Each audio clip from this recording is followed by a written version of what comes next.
એ શા બનાવજે. એટલે આ કોણ હું તો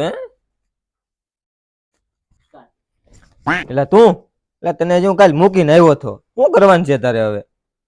હું હોસ્ટેલ નહીં જાઉં. તો તારે ભણવાનું છે કે નથી ભણવાનું? એ ભગવાન, હવે મારે નથી ભણવું. નથી ભણવું ને? નહીં.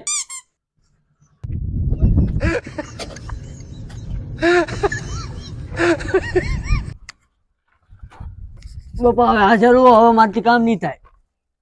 બેટા તારે ભણવું ને હવે આખું રાત કરવાનું છે આપણે.